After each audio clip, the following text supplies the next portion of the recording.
All right. Look at the participant count is going up. Let's get the room filled up.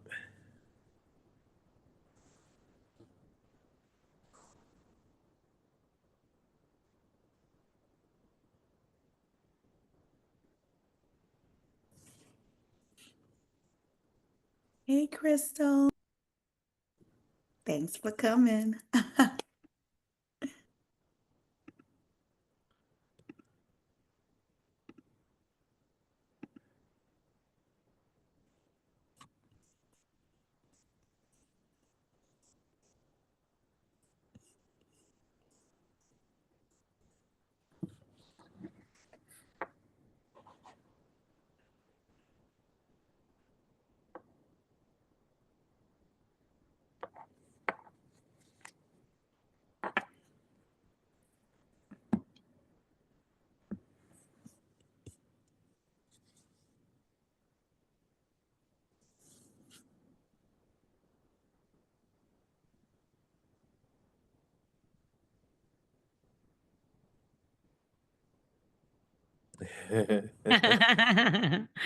Okay. Kirby famous. I promise I'm just a regular schmeggle. That's what she Uh-huh. said. But they be knowing her in these streets. Thank you. Yeah, see Crystal shaking her head because she knows.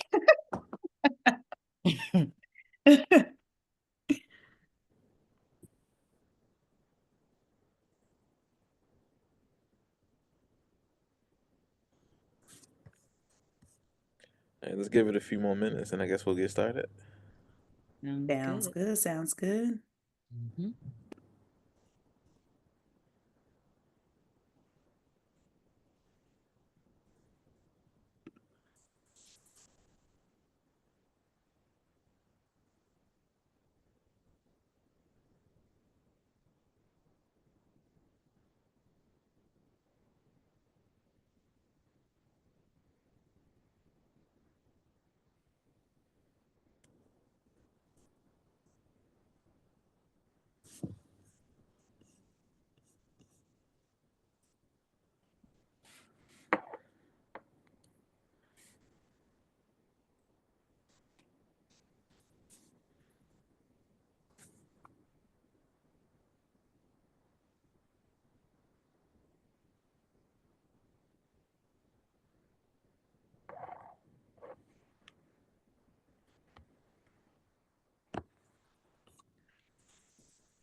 All right, guys. The time is 7:35. I'm going to go ahead and get started with all of the introductions and fun.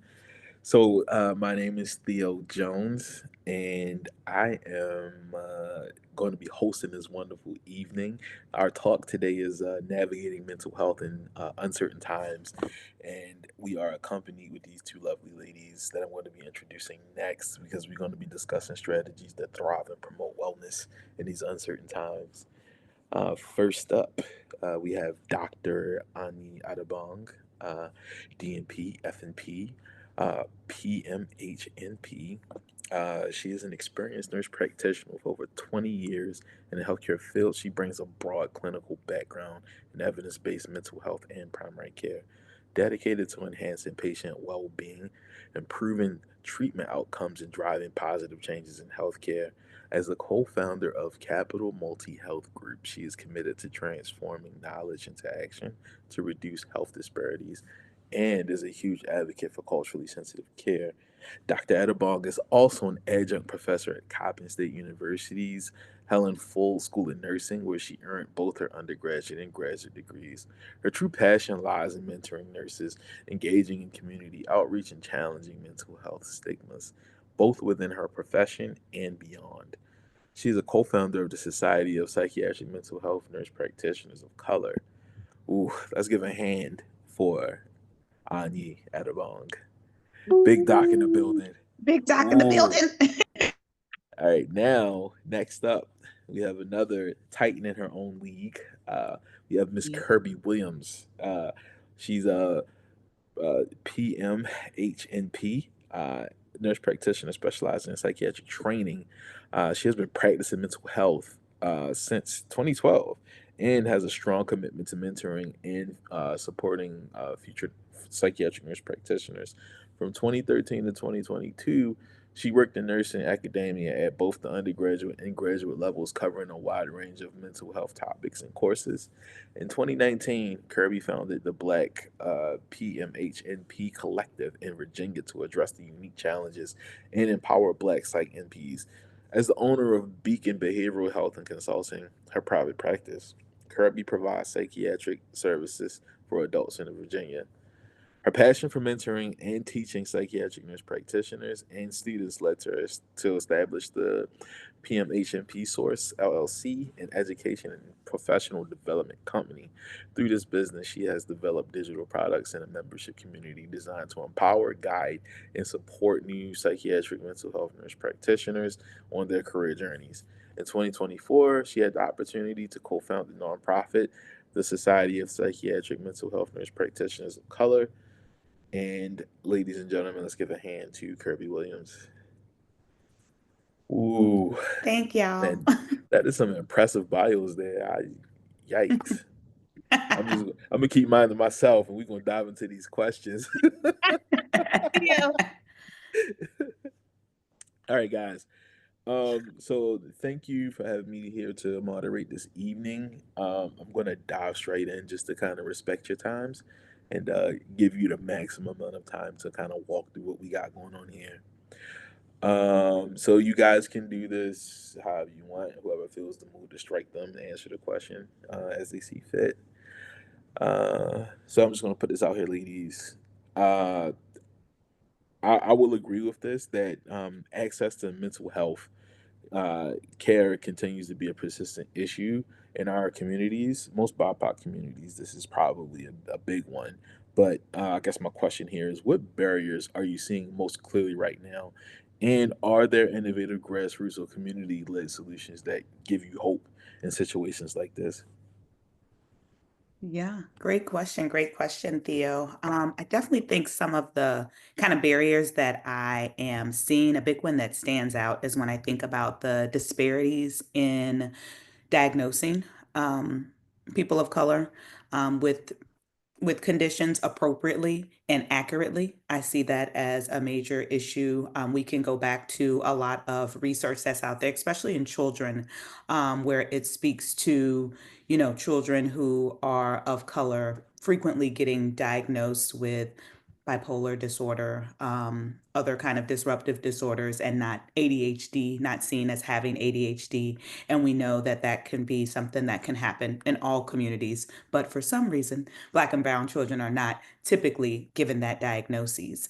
And so I think it is bias that kind of enters the case when it comes to diagnosing, seen as, okay, this is a Black or Brown person. They're just acting up. They're doing something maliciously or something such as that. So it's definitely not, ADHD that's making them disruptive or why they're talking constantly in the classroom, maybe can't sit down, things like that. Is because they want to do that kind of a thing. And so that's, I see as a barrier because it creates, people then getting the wrong medications, the wrong treatments.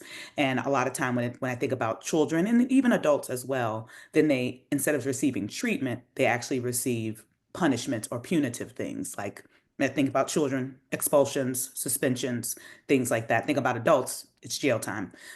So that's something that's a big barrier that I see that first came to mind. Anyi, what about you? Yeah, I was just gonna, piggyback off of what you're saying. And one of the biggest is stigma. It's something that I'm still dealing with, even with the patients that I'm currently treating. When you try to adjust a regimen, there's that hesitation. You write it, and then you come back 2 weeks later. Oh, I ain't started yet. What you mean? well, my grandmother told me that people that took this, and it's like, well, I'm treating you and it's not grandma. So, you had these issues. Why didn't you let me know? Let's discuss. Or it could have been that they saw a provider that did not look like them and they did not have the best of experiences. And so they carry that on into this new experience, so there's, carrying that trauma from previous mental health providers that they were with. And most of the time, and I can speak for myself, they did not look like them. They ended up in a hospital prior to coming, because I do mostly outpatient. The experience wasn't great, so there's that hesitation. Another thing too is, Maryland has a very diverse population. So every now and again, language is an issue. So, we'll struggle with that, compounded with the stigma.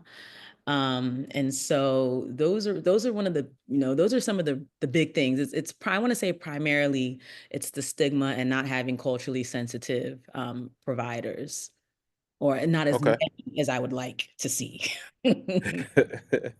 That makes perfect sense. Mhm. Um, I just wanted to add this question in there. How do you guys feel about PRP programs that are based in schools? I see a lot of those. I know, Kirby, you brought up like a lot of stigma based around ADHD in schools and things of that nature.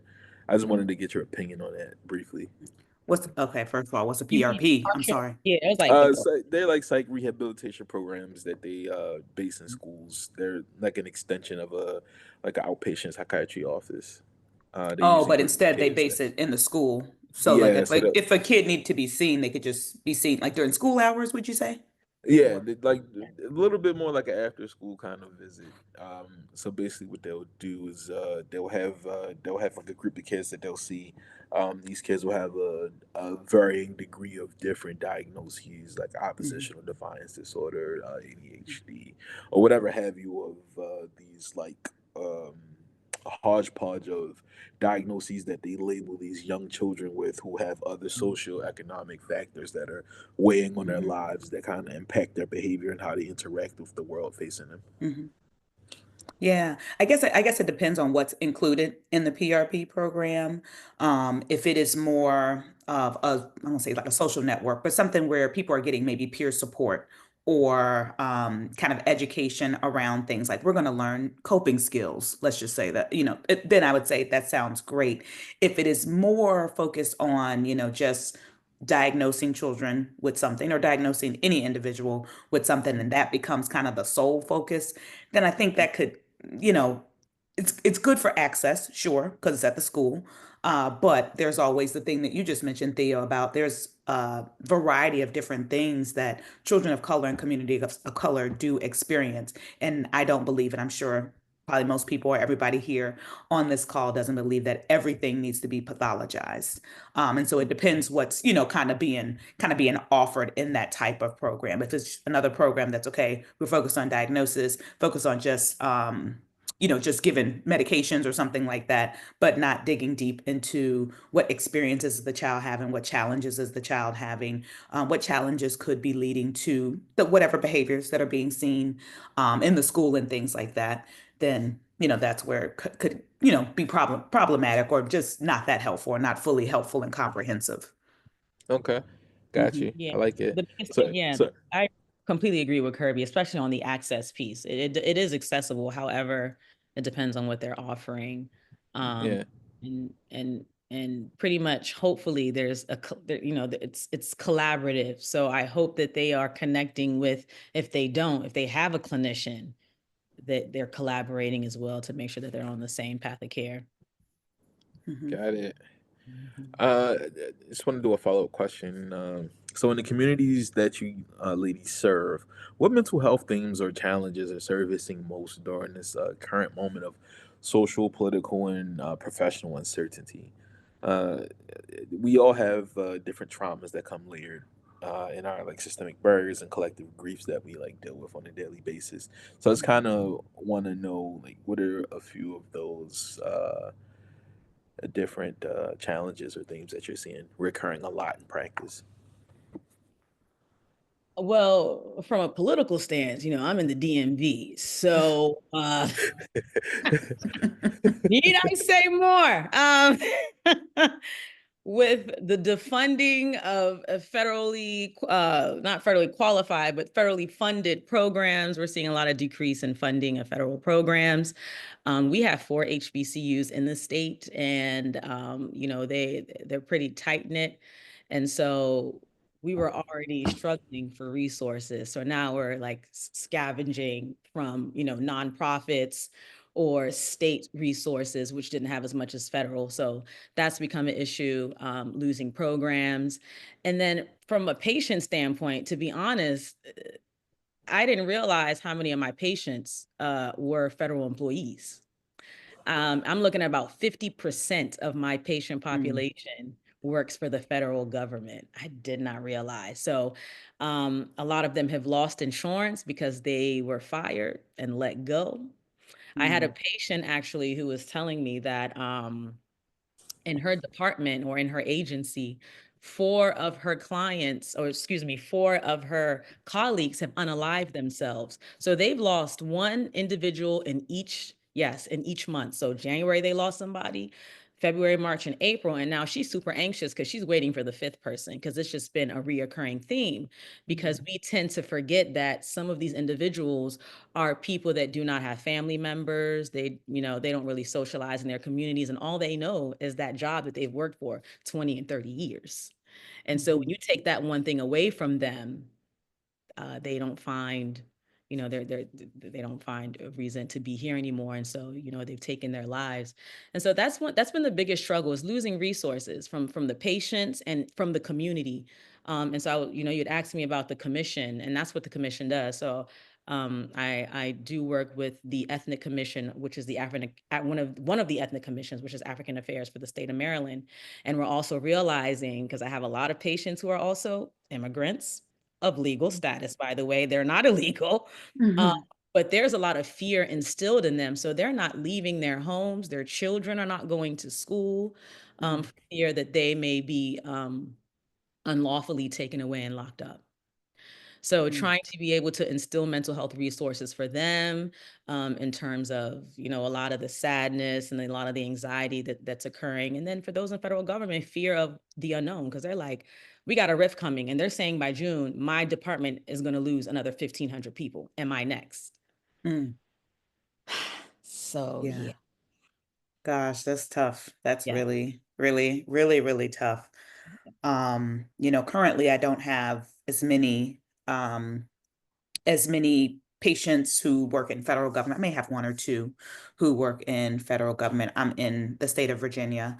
But what I have seen as kind of a theme is that people feeling just very, like, almost when we think about, and not to, again, not to pathologize it, but thinking about just being very hyper vigilant, just being very worried about what's next. And though they don't work for the federal government, we can say, sure, they don't have to worry about that. But there are other things that are coming out in the news, and several other things each and every day. And so it's like kind of what's next, what else is going to be taken or changed, or what is this going to, what change is going to happen next that might mean something for me, my family, my neighbor, my colleague, my job, perhaps, or things like that. And similar to what Anyi said, is in the community, and I just saw this recently, we have a really, where I live, and it's a community, pretty much a community clinic that's been going strong for 44 years. And since I have been working in Virginia since 2011, I've always known about this place.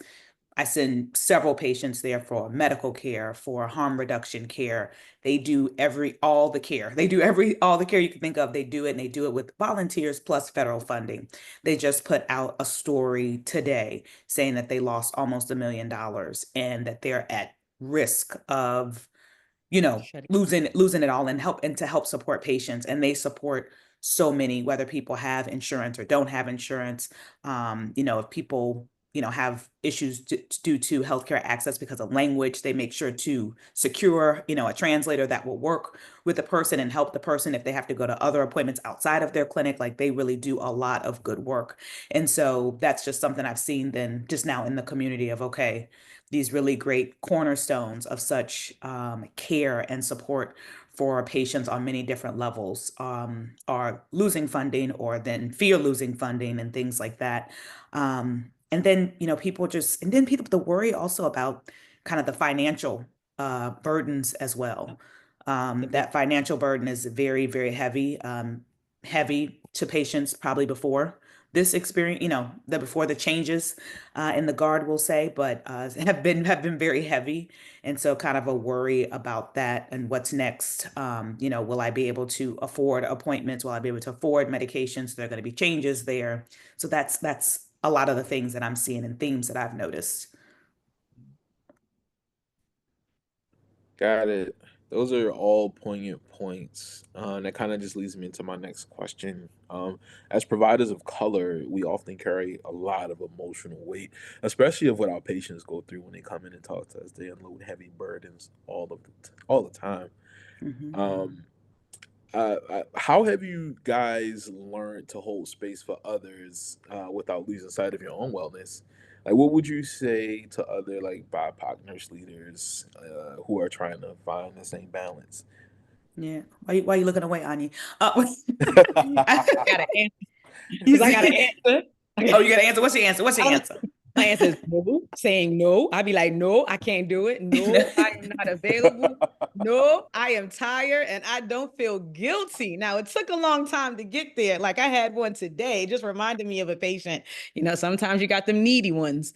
And today, she called because of whatever the reason may be, and she wanted to be seen today instead of Friday. And I said, till I said, nope, I'm not available. Is it an emergency? Is it and then you're gonna be just fine. Hmm. I said I had Hmm. my slot to prepare for my webinar tonight. I got a webinar tonight. Get ready for it. I ain't Yeah. seeing the slot was for me. Yes, Yeah, yes, you hit her yes. with the my your emergency is not my urgency kind of business. Right. Yes, yes, yes. And I would say, so, right, similar to what Ani said about saying no and setting boundaries is also, I mean, for me, what I have to do is I have to set aside time in a meaningful way for myself, and I have to schedule it in. People can say like, "Oh, it's scheduled in." So what's that mean? Well, I mean, I got to because I might miss it. We put so much on the to-do list of our lives and our businesses and the other things that we do within this world, but do we put our um Dr. McCamey, unavailable. That's funny. But no, I lost my train of thought. But yeah, we put so much on the to-do list, but we got to remember to put ourselves on the to-do list. And so that is what I do, and I do it intentionally by like since I keep a lot of things on my planner, I plan those things out. Like we're stopping this at this time, we're doing this at this time, and then that's my last patient at that time, and that's it. Kind of a thing. So having to set some time out for that. And I think another thing that sometimes is that we want to, as healthcare professionals, help everyone, help every cause, give until we ain't got no more. Right. And so, give until we ain't got no more. And so I also recommend, finding a cause to give to. And that doesn't mean money. It can be, but it could be time. It could be money, sure. It could be time, but it could be time. It could just be attention to. It could be something that you're going to consistently share. But think about it in that way. Because if you try to, share every cause, give to every cause, then you're going to be depleted. So try to think of one that really aligns with you and your values, and say, okay, this is the one I'm going to dedicate my time to, because I know I can't do it all, but this is the one I'm going to give my time and attention to intentionally. I Right. really Kirby. And just to add to that real quick, also, Theo, I wanted to say, spaces like these, being able to connect to other BIPOC providers is so essential. And that's why we always encourage people to go to conferences, like expand your network to where you can connect to other clinicians who are like you. And so that Right. we've already got similarities, other struggles. So what are you doing that's helping you out that I feel like may be able to benefit me? So truly, truly expanding your network for so many resources, and Mhm. just to kind of, let it loose, let it down, but with similar clinicians who are doing the same work as you. Mhm. Right. I Mhm. think that's a good idea. Honestly, I just kind of clock out. Uh, just to be fair, like my idea of Yeah. self care is like not having to look at my phone or think about patient care. So Mhm. I like you guys' uh, tips here, which kind of leads me into my next question, because self care is essential, but it's not always easy to do Mhm. or accessible, especially in roles that we have. It's very high stress roles. But Mhm. what does meaningful, culturally rooted self care look like for you? And how do you help others reimagine it beyond surface level strategies? Yeah. Sometimes what I do and like ask people to do is to kind of think about what if it applies to them, what they did with their family that they really enjoyed. And that could be anything. It'd be cleaning your house, listening to Marvin Gaye. Is what you did, with your family or with your people, whoever your people may be and who you feel most aligned with kind of growing up. Kind of think about going back to some of those things that really kind of bring you joy or remind you of good times or whatever the case may be. That is one kind of strategy for that. The other is something that Anyi just mentioned about finding spaces where there are people who do look like you or have similar experiences as you, as that way of, okay, I want to find this connection and fellowship, but with people that I don't have to explain to, with people that I may not have, that I could just kind of speak and people like understand what I'm speaking to, understand what I mean, because also that having to kind of explain things can be heavy too. We're already, like you said, high stress roles, we tired. We want somewhere to kind of decompress. So if you want to go somewhere to decompress, you want to go somewhere where everybody knows your name. But Right. You people, don't have to Yeah. all the time. but people, people are aligned with you, and that can kind of help, I think, because it's like, okay, I don't got to explain. I could just say something, they'll be like, oh yeah, yeah, I know what you're saying. Right, right. Yeah, Okay, I like it. yeah. Anya, what Um, about you? I was gonna say, sometimes taking a nap can help, 5 hours of sleep, 4 hours. I was like, I need a nap. Um, but but to be more serious, I will say as I've gotten older, spiritual grounding is very helpful. Mhm. Um, uh, I recently, to be fully transparent, recently joined a church home, and the peace that I find in this church home, Lord, um, very grounding. It just brings me a sense of peace. So being able to find that thing that works for you, um, is truly great. And the thing about it is there are quite a few other individuals in this church that, that look like me, that are in the medical field. They're not married, they ain't got no kids. So we got a lot to talk about. We got a bunch of nieces and nephews, and we talk about them and show each other pictures of this is what she did today. And you know, I like it. stuff about our patients. And it's so that kind of keeps me going. It keeps me consistent because I'm looking forward to meeting these people who are trying to also align with the Lord. Um, Mhm. and then again, still just kind of staying connected, being in those circles. If you have what I would call a trusted peer space. So if you got a really good girlfriend or two or three friends that you know that you can be like, hey, come over, let's have a glass of wine, let's debrief. That's also helpful. So just kind of finding your circles and finding that thing that really does it for you, that truly brings you peace. And honestly, self-care is not selfish, right? Because I'll have my patients who are super busy and are like, well, if I mean, I know I need to take time for myself, but I have so much to do. And I don't want my kids to feel like, or I don't want my husband to feel like. And it's like, well, no, you need a moment, because if you're not whole and if you're not present, then you're not as effective or efficient in whatever that you're doing to be able to take care of them. So you got to take care of you in order to take care of them. Mhm. Oh, self-preservation is a luxury. I think people forget that because social media, texting, having mobile phones make you so accessible, right? We all grew up in the 90s, in the early 2000s, where you can go play outside, and the only way, people know that you're out there is if they see the bikes on the ground. So, Right. those are Mhm. those are all really good Right. tips. I think we were one of those generations where the internet was still dialing up. You know what I mean? So it Mhm. wasn't always Right. around. Right. So, okay, I like it. When we talk about support, it's not just therapy, right? What affirming Mhm. mental health or like wellness resources. It could be books, it could be platforms or community spaces. Do you guys consistently find yourself recommending to clients, colleagues, or like students Yeah, anything that you there. guys like? Yeah, there are quite a few. One that I recommend that I really do like, and it is, oh man, I think it's her name is Trisha Hershey, or Hersey, sorry, who does the kind of rest and resistance, or rest is resistance. She talks a lot about that. She has a really great book. It is an audio book, and it does talk about like that spiritual rooting that Anyi just mentioned, as well as just rest kind of in general, and what that kind of means and what that actually kind of looks like, and about how we got away from it, just similar to what Theo just mentioned, how we've gotten away from it, then how to reconnect with that. So she has a book, it's an audio book as well, and then she has this what's called the Rest Deck.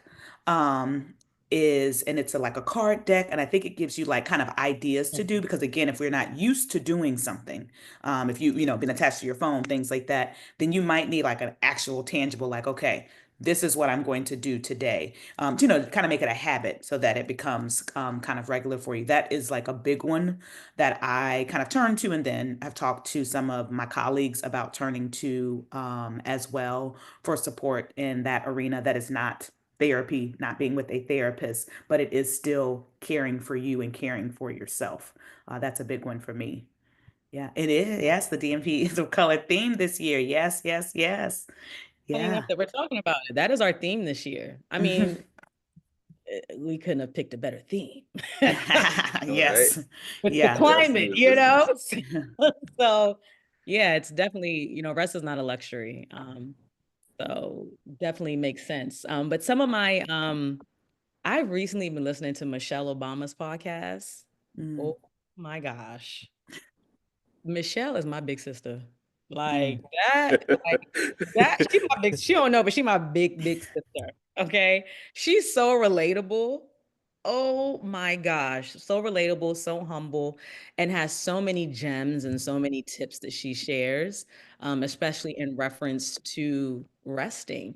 mm, And that it's okay to not be perfect, because being the first lady, let alone the first Black female first lady, mm, there were a lot of challenges, and there were so many things that she she had to overcome and not get into her feelings about, because a lot of the staff, the ways and things that were being done were typically used to being catered to white women. And mm. so, she getting braids, like hair was a big thing at one point, for her, and just, little things like that. And so she's very transparent, and even talks about her relationship with Barack, where, there are times where I ain't feel like talking to him. I just Mhm, I ignored him because I was in my feelings about this, and how she overcame that, and how she dealt with that as a mother and as a wife. It's on Spotify. Somebody just asked if you go to Spotify. I listen to her on Spotify, but she's on like all major podcast platforms. You can check her out. She has a slew of videos which are very helpful. Another thing too is there's like therapy for Black girls, and then I want to say for Asians and Latinos, there are quite a couple of platforms as well. I will say though, NAMI, the National Alliance of Mental Illness, does a really good job mhm, of covering so many different resources for all ethnicities, which I really appreciate about them. So I tend to send my patients there too for a good chunk of resources, outside of therapy. Um, Yeah. yeah, Yeah. yeah. And I'm dropping something in the chat now that all of you can download. And then I should have sent this to Meg earlier, but I will send this to Meg as well. And it is something that I created in my business, actually, to give a lot of the mentees that I work with. And it's called the Community Specific, kind of mental health resources. And so it does have culturally affirming resources, therapy and not therapy, but specific to a lot of different cultures. And then it also speaks to other kind of communities, so children, veterans, moms, things like that, so that I wanted to have like one place where I could be like, okay, this is someone who's having a challenge, and it is, and they're saying that it is related deeply to this part of their identity. I want to at least direct them to something that really leans to that and aligns with that. And so I created this resource to just be easy for anyone to kind of go through and kind of find, and has all the links in there.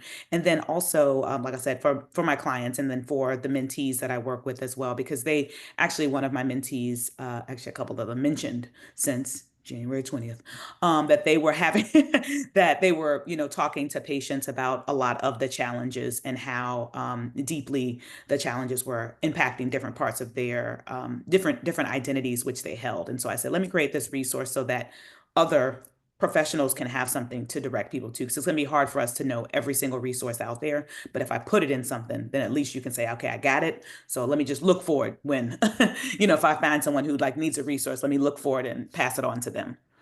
Oh yeah.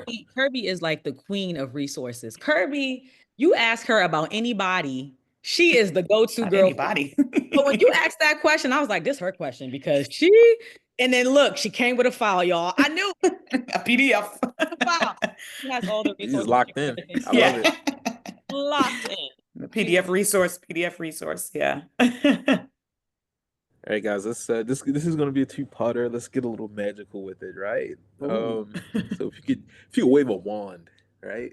Imagine this. You can wave a wand. You just pull it out your pocket, whether it be Harry Potter or Fairy Godmother. You pull this wand out, right? You can make a change, big or small, that would shift Mm, mental health outcomes for the BIPOC communities. What would it be? And on top of that, what's one mindset, structure, or strategy that could help us move closer to mental wellness for all? mm. So you can start with the first question That's a first. good. So the first, It's a it's a good. It's a lot to good. unpack. It's two But questions. Two questions. I yeah, mean, Well, but honestly, the first question is if for you could waving wave the that wand wand. piece, if there's something yeah, I waving the wand. Go on you. if I Yeah, could just be like, poof, I don't need any of y'all to be judgmental. yeah. We just Mhm. eliminate judgmental people or just mindset. I know that's gonna be a lot of people, girl. Because you're going to like Thanos snap away half the universe if Yeah, you I like don't. get rid of all of Well, them. let me be more specific then. To be more empathetic and less judgmental towards mental health in general, in terms of anybody bearing the disease. Hmm. Okay, got it. Yeah. Fair Um, enough. so in reference to, again, because a lot of the challenges, besides access, would be, I'm afraid to seek help or get help, or come or be labeled, not even labeled, but to have a diagnosis, because I'm scared of what the next person is going to think of me. And had Right. we been a lot less judgmental, or scared of, then I feel like we would be able to deal with mental health a lot easier. I like Um, it. right? People tend to, because I have to remind patients, your brain is still in your body. Like your brain ain't over there, and then your lungs and your heart over here. Physical and mental health, they're one. So, we're quick to not judge someone that has diabetes or liver disease or hypertension. Oh, you got hypertension. You just go to the doctor, you be fine. But if it's somebody else that has bipolar disorder, they're like, ooh, schizophrenia. Oh, I don't know. But like I had a patient today whose mother wants to take her off antipsychotics because she's not schizophrenic. Well, she's in your house because she's schizophrenic. She don't want to be, she's married with two kids and left her house because she thinks her neighbor is trying to come after her. So now she's in your house, mom, not able to Mm, take care of her children or attend to her husband. And she's a stay-at-home mom, but she's in your house because of what do you, what, well, I don't Oh, believe. good Lord. I don't believe you don't believe, but truly, after talking to the husband, it's the fear of what the family is going to say about her and her children having that mm, diagnosis. You Oh, know, good Lord. if it wasn't, if there wasn't that piece of, being so judgy, then Yeah. there would mhm, be more acceptance of the diagnosis, and we No- wouldn't be struggling. She would be on Abilify, and she would be in her house and not yours. mm. Okay. All right. Yeah. Kirby laid on me. Yeah, magic wand. So yeah, thinking about a little bit what Ani said, and it probably kind of goes along with that. But the magic wand, if just wave the magic wand, then I would say that that every person automatically, probably instead of judging, but that every person automatically asked more questions than assumed. because I Mhm. know that that doesn't happen. So if I could automatically change Ooh. that with a wand, that people ask more questions than assumed, especially, initially, all times best, but initially I'll start there. Initially would be really, really helpful. And it's something that I encourage like students and mentees that I work with as well, is about like asking more questions, just in general. So asking more questions about if somebody says that they are having a hard time or feel like they have XYZ, or we'll go back to the child example that I gave earlier. Children are getting up out of their seat, disruptive in class. Again, the assumption is, oh, they're doing that purposefully. They're doing that vindictively. But what if we ask more questions? Kind of what's going on? Do you sleep at night? What's happening at night? What happens before you get here? What's your home life like? If we ask those questions, we could probably get to some layers. Might not be a diagnosis, and that is okay because we don't got to pathologize everything, but we could get to probably the meat of what's going on, maybe with that child, or even if it's not a child, if it's an adult, maybe with that individual as well. We could get down to it. But if we just start kind of assuming first, we never get to the thing. Got you. Mhm. And you guys answering that first question, you guys kind of answered the second question about The the mindset. mindset. Yeah, the Yeah. mindset is less judgment. So Less judgment, more questions. Boom. I yeah, I definitely appreciate that you guys made that one really condensed. So that kind of segues me into the next movement. I love it. So many of us in this room tonight, uh, we're not just clinicians, but we're educators, leaders, and entrepreneurs who are pouring into others on a daily basis. So, how do you guys refill your own cups when you're the one everyone turns to for support or strength? How do you Mhm. guys fill your cup? Yeah. So I feel I like to, one, I like to walk. I also like journaling. And I've been more into the audiobooks because it's kind of easy to do while you're doing something else. But I Audible. do audiobooks for sure. I have a slew that I've been able to read so many books because I've done audiobooks now. But Ooh, audiobooks, journaling, walking, those are the things that really do work for me. And then sometimes making sure I just take time away. As many people know, I have a little one that's 4. And so when he at school, I just be sometimes by myself. By right, right, myself. right, right. You take time to myself, please. Anyi, what about you? What are we doing to refill our I mean, cups if besides I hitting want the to keep water it all the cooler? way 100, I'll be quick to jump on a plane. I'll be gone. We know, we know. Be so gone, girl. Be so gone. Every weekend. Oh I wow. be feeling like that, I swear. I am quick. I don't know. It's like planes bring me peace. Oh well, vacation. It's like I decompress as soon as it's like once I buy a ticket, it's like, oh, I'm going somewhere. But but travel is a big one for me. And sometimes because I'll even have my patients or friends ask me like, girl, how do you do it? Like you listen to people's problems all day. And I was like, I will say, I know I'm aligned to my purpose because once I check out of that door, when I leave 2411 Crofton Lane, I don't think like it, I left it like all of that. I left it there. Then I'm coming to my house, and it's a new thing. And when I'm here, if not like Kirby was saying, I journal. I love journaling. It's like it takes a load off my brain, and I've put it somewhere else. I've parked it, so it's super helpful. I tell patients too sometimes if you want something cheap, go to Groupon is still bomb. You can get you a nice little massage for $25 if you can. That's Um, still a website? what? That's what I was about to say. Available. Matter of fact, I just saw Regal tickets for $6 on Wednesdays, starting what, like next month or something. I said, see, y'all. Groupon. I was sleeping on Groupon.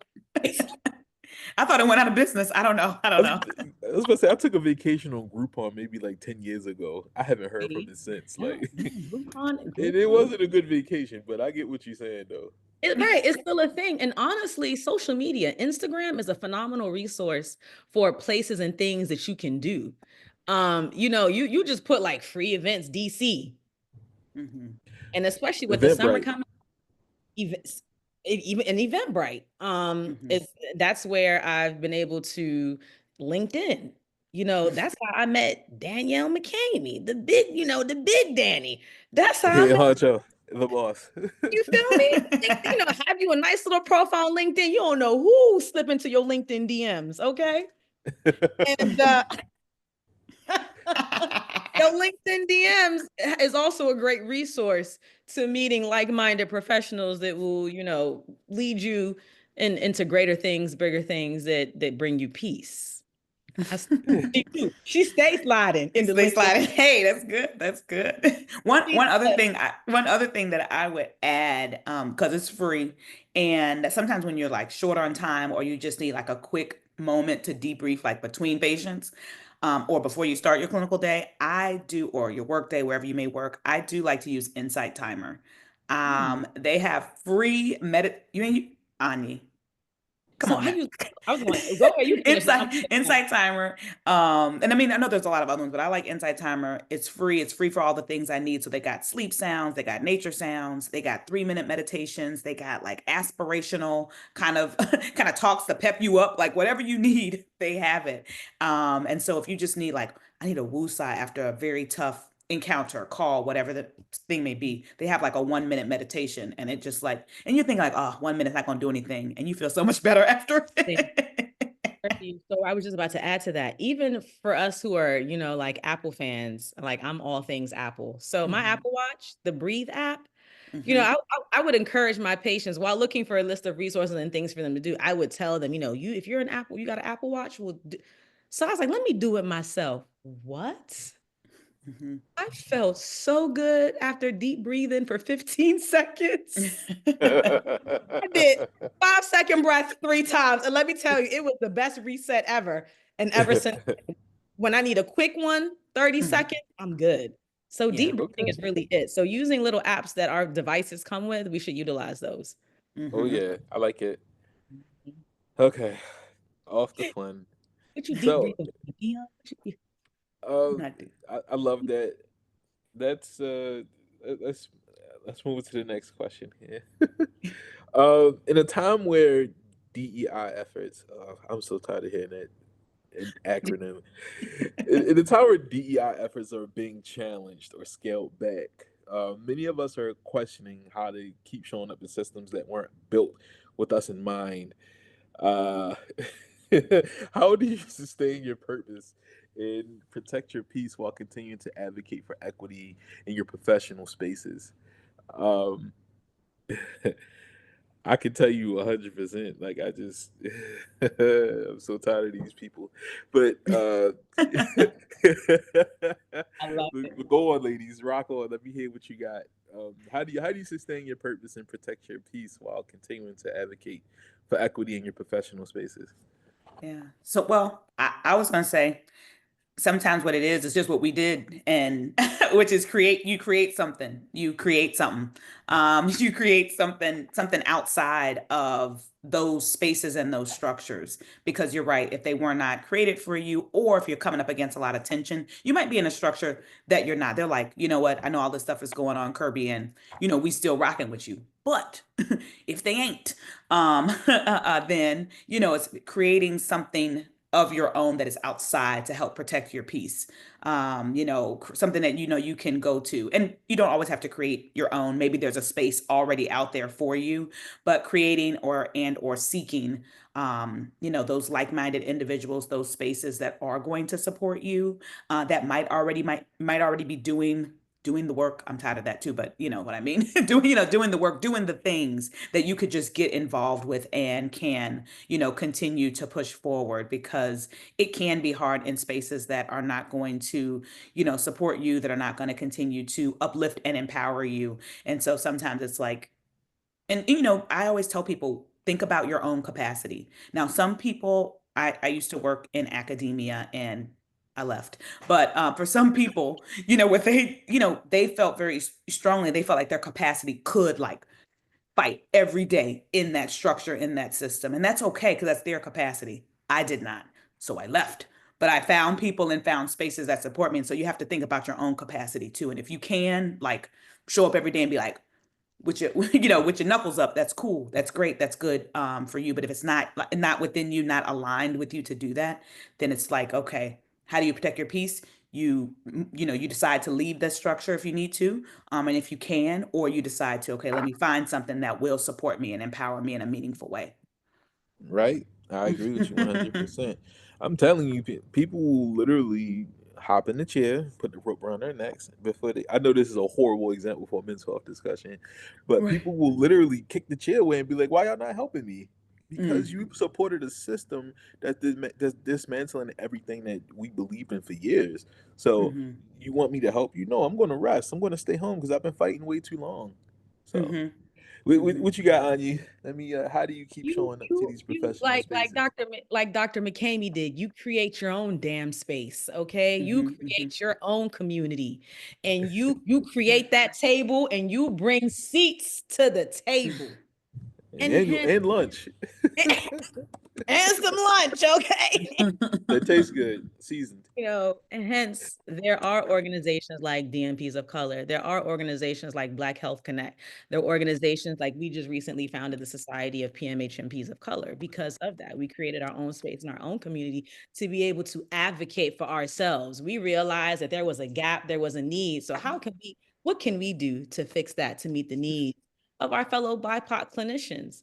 Um, we I was recently talking to Kirby and some other friends, and I was just saying how, I appreciate the society, our org, because instead of talking about psychopharmacology and psychiatric diseases all the time, can we talk about gender affirming care? Can we talk about some of the real issues that are happening in our society that we don't get to talk about as clinicians? Like, yeah, there's psychic, but there's a whole bunch of other socioeconomic things that come along with mental health. Can we address those? Can we talk Mm-hmm. about that? Can we find solutions, or can we find the people that will help and assist with that? So, and create a community within ourselves. Well, some of the issues that we have, I know that my fellow BIPOC clinicians will understand better, and I don't have Mm-hmm. to, overly explain what's happening, with this 22-year-old, male that been locked up 7 times and has this, that, and the third, and he ain't got nowhere to go, and because of the barriers that have been put in place. And so I just Right. totally appreciate being able to have that ability to create our own tables and bring our I got you. discussion. I This is understand. I understand. right here. I mean, you ain't gotta like me, but I'm gonna need my money by Monday. That is the vibes I'm showing up. You do all what you need to do for you. I'm gonna need my money by Monday. Okay, I think we walked through a lot of these like good questions. We've hit the point in this conversation. I think we've got about 7 minutes of time left here. We can Dang, open the floor for questions. We had a really good, right? riveting Time flies discussion by here. when you're having fun. Oh, I had so much fun. I always say I wish these panels were a little long. Every time I show up to one of these panels, I end up just like loving it so much that I just like I wish it was just 15 minutes longer. The only thing missing is the young lady in the crowd with the like hurry up sign. You know what I mean? Oh, the The little green light, red light, yellow light. yes. Oh, yes. I talk about yeah, 5 minutes left. Right. We welcome to open the floor to questions. Anybody in the crowd got a question? I guess throw them hands up. Or as Dr. McCamey said, where them fans at? Where them fans at? Looks like Andre has a question. I think you can unmute or whatever's easiest for you. Yeah, so I was Mr. being fancy. Sorry. How y'all doing tonight? Good. How are you? Doing good. Thank y'all for having this panel. First of all, my mom's actually in this group too, and she told me about it, so I thought it would be very interesting. And it very much so is. Feels like a little cookout. Um, and I was just curious about where y'all felt like the DMP specifically for the psychiatric mental health, where do you see that kind of going towards? Because I guess where I kind of get confused in the research of it is like, what exactly is this? I know it can open up doors to academia and even possibly C-suite positions, but just curious if there was like if y'all seen like just a more clear of like, this is where specifically psych NP will go with doctor prepared nurses, I mean, if that I makes sense. will. It makes a lot of sense. Mhm. I will say a lot of the programs now are trying to phase out master's prepared nurse practitioner programs, and they're just trying to go straight into BSN to DNP because they're trying to model other what is other Like healthcare disciplines. Mhm. other healthcare disciplines. Thank you, Kirby. Other health, like PharmD, for example. You go, once you get your bachelor's, you go straight into the PharmD. Many years ago, there was no PharmD. You became a pharmacist either at the bachelor's or master's level. I have an uncle who's very old. He's a pharmacist and he got it at a bachelor's level back in the 80s. Mm. So nursing is actually trying to model that. And so they're trying to phase that out. But again, for sometimes some research purposes, depending on where you're going, so I tend to ask my mentees or my students, like, what is your plan? Where do you foresee yourself, so that you can kind of determine if the DNP degree is suitable for you, or the PhD if you prefer. The PhD is more research based, the DNP is more clinical based. But I'm for the DNP, but if you don't want to get it, it is, it's okay. Because some people make it seem like, well, you need to get you a DNP. And it's like, yeah, what are you going to do with your DNP though? So we encourage. I recently was at a graduation of a DNP graduate, one of my girlfriends, and I was telling people, once you get that degree, don't sit on it, because there's so many things that you can do, writing publications, good research. They're just. Uh-oh. Anyi She got gone. stuck again. She got stuck She again. gone But again. yeah, she might. She'll probably come back. But research is definitely for sure. Thinking about the DMP, PMHMP, I will say research. I will say yes, those C-suite positions that you talked about. I would also say positions in pharma that do focus on clinical based kind of interventions. Yes, the MSL, exactly. That kind of role they do. They will take a person who has a MSN, but they're going to want that person to get their a terminal degree. It could be a DMP or it could be another a terminal degree, but they'll want the person to get that to help. Hey, Annie's back. Um, and so they're looking for people who because they want also those MSLs, and I've seen them do it to do research, research for, their company, for their product, for the disease state that they are focused on. So they want someone who really understands research and understands clinical practice, which is why they like the DMP even more on that MSL level. Mhm. And they That's make coins. lovely. Yes, they do. They do. They They do. Make do. They decent do. money. I love it. Yes. Yes. Good It- question, it- Andre. Thank you so much. Thank y'all. Thank y'all. Any other questions? Unmute yourself and step forward, my people. And I step forward, my people. Yes. Michael.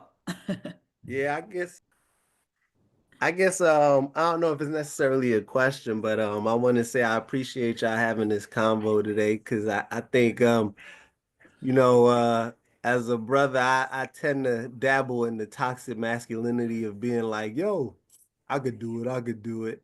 And right, we don't be like, now we don't get depressed. I'm just down.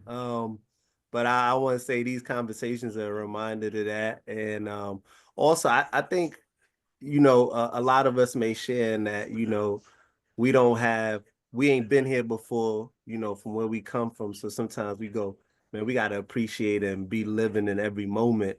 And then it's just overstimulating. And I'm notorious for that. I used to tell people, look, I make it past 21, I'm good. And I'm 39, and it's like, oh, so I got to do more. I got to keep doing more. And I think y'all just hit it on the head with, giving that rest and resistance, because we need all the strength we can have. So Mhm.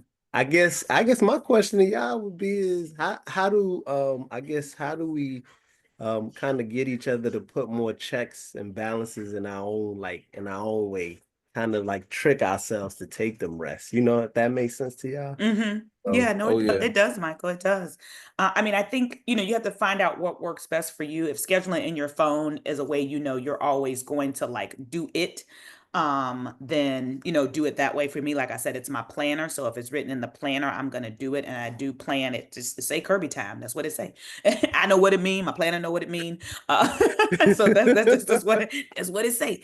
And so, doing things like that, that way you just have, you have it and it's kind of in your face, and that you keep yourself accountable to that. Keep yourself accountable to that. Well, it'd be Michael time for you, but keep yourself accountable to protecting that time, and protect it like you would protect your time. Let's say if you worked in a clinic, you would focus that time on seeing patients, or the time that if you're teaching, focus that time on teaching that class. You wouldn't put nothing else in that way. And when you're teaching class, you wouldn't schedule a doctor's appointment at that time. So do that same kind of thing with that. Really protect it with that same kind of fervor, as they say. Right. And then have an accountability partner as well. People will have accountability partners for a project that they may be working on, or, for weight loss goals. And you can do that too for like rest goals. Like make sure your wife need to ask you, Mike, did you take time out for yourself? Right? Because when I ask you for something, I need you to not say no. Or I need you to be happy and present. So I have love it. accountability partner for sure. They can also check in and make sure that all this is you're taken care of. So and then putting it, Kirby mentioned it earlier, you have to schedule it, because a lot of us have so many other commitments. It's something about nurses. Y'all don't never just do one thing. You either going back to school, got 3 jobs, you always doing so it's like pencil you in. And I'm not talking about trips to Bermuda and the Bahamas. I'm not talking about like the short little things for an hour, 30 minutes, 2 hours that you just kind of need to recoup. Make sure you pencil that in. Yeah. Facts. Because I am Mr. 20 jobs out here these days. We know. Okay. Concierge weekend, white coat, all of that. Goat in a white coat, all of that. Good Lord. Okay. We have time for one more question, believe it or not. We're over time, but I want to take one more question before we go close. So we have time for one more question. Just one more. We got to make just one more. Go ahead. Yeah, no. One more. I'm just putting in the chat our Facebook group information, and also our LinkedIn information for the Society of PMH and P's of Color. We would love for each and every one of you to follow us there, and support kind of our journey as we continue to build things. Save the date. Dr. McCamey, you talking about something special we doing in September? Oh yeah, that thing. Yeah, that's the day you're talking about. Yes. So in September, we are going to be having a 1-day educational summit for the Society of PMH and P's of Color. And this is going to be a day that we're going to be learning about. Anyi kind of leaned into it already. Gender affirming care. We're going to talk about refugee and immigrant mental health. We're going to be diving into more of those specifics, not just psychopharmacology. And though that is important, it's a lot that goes into what can impact mental health and wellness. And so we want to really talk about those things. And so we would love for you to join us in Baltimore, Saturday, September 13th. We would love for Theo to join us, because he might be moderating the panel. Wait, what day is it? I'm sorry. Baltimore, what day? Saturday, September 13th. September 13th? Lock it in, Theo. Just lock it in. Yeah. Y'all just gonna be in my city, and I ain't even know until now. We're gonna talk to you after the panel. We're gonna talk. Oh my! Look at me looking at my calendar now. Like, oh wow. Oh, good. I got to talk to you after the panel too. You say what? I said I got to talk to you after the panel too. Me? Oh my goodness. Oh my goodness. I love it. Me and Mike, we were supposed to do this men's panel again. It's been like 3 years in the making for a repeat. So it is due. Anyi hosted one of the best panels I've ever seen. All right, so I guess there's no more questions, huh? Closing remarks. Yeah, let's have closing remarks from the esteemed panel. Closing remarks. I just want to say, I'll say this: the power of collaboration, the fact that, leaning into what we had mentioned earlier about creating your own tables with Danielle McCamey, Dr. Danielle McCamey, creating DMPs of Color which, in turn also birthed the Society of PMHMPs of Color. And we're able to be on this panel to talk about, some of the similar issues and adversities that we are encountering as BIPOC clinicians. It's just a beautiful thing to see the power of what collaboration can do. And the fact that all of you were able to take time out of your busy schedules to join this call and to listen in on some of the, issues and solutions that we have. It's such a beautiful thing. I'm so grateful, and I'm just so thankful for the abilities that we have as BIPOC clinicians to do this. Yes. Mm-hmm. Yes. Awesome. Awesome. Love it. Yes. Yes. My last statement, the closing statement is to say, pencil it in. We've talked about pencil it in, schedule it, get yourself an accountability partner. We get ourselves accountability partners like for the gym, getting yourself an accountability partner for rest and someone that you don't mind resting with, gotta check all our friends. Some of our friends are not rest friends, and that's okay. But find your rest friends and choose them. Choose them. And maybe it's something you can do together. And so that you can have that built-in accountability. Because it's like, okay, we're gonna take this yoga class. Let's just say that's the thing. And we're gonna do that together. And that's gonna be a part of the rest and the care that we pour back into ourselves. So pencil it in, baby. And thanks so much for having us. Yeah, get your pens out. Where them pens at? Where them pens at? There we go. Ladies and gentlemen, this was a very amazing endeavor. I appreciate the time that I got to spend here, and I appreciate the space that you ladies have held for everybody that's here tonight.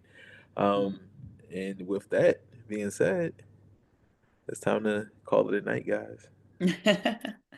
All right. Thank y'all. Have a good evening, everyone. Everybody have a good one. Thank Yeah. y'all. Thank Thank you. you.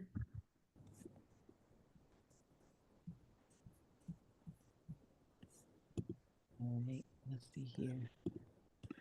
Let's see one building. I guess we can start recording now, right? Oh, yes, we can.